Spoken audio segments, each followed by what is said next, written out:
Hello and welcome everyone. Thank you very much for tuning back in again. This is a screencast-o-matic presentation and recording for the part of the lesson that has us looking at what happens on the day of the inauguration for president.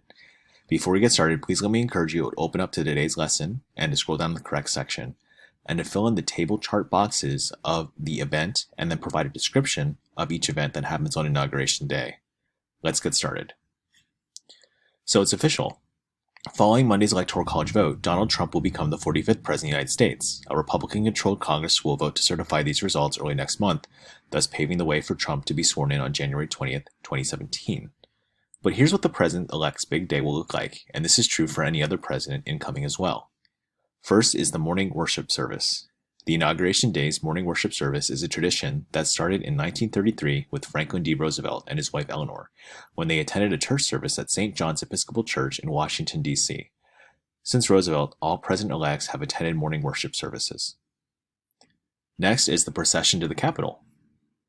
So after the service, members of the Joint Congressional Committee on Inaugural Ceremonies will escort the president-elect and the vice president-elect and their respective spouses to the White House.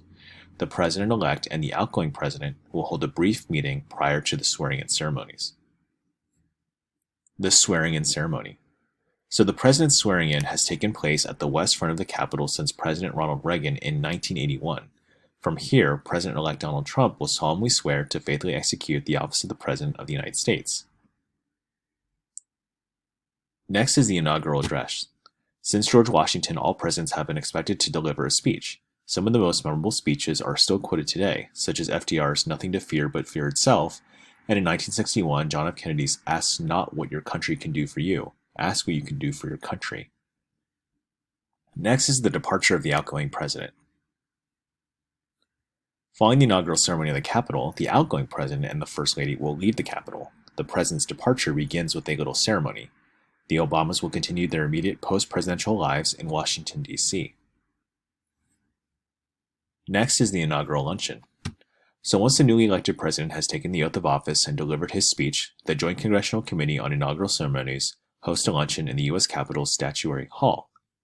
The event typically features the cuisine of the president and vice president places of origin. Next is the inaugural parade.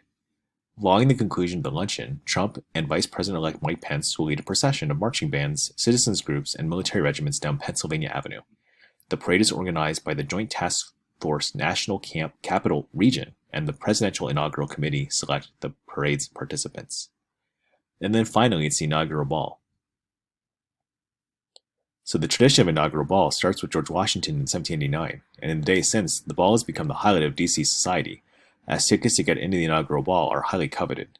There have been a certain number of balls in recent years, and Bill Clinton hit a record of 14 balls during his second inauguration in 1997, while Obama attended 10 official balls for his first inaugural in 2009.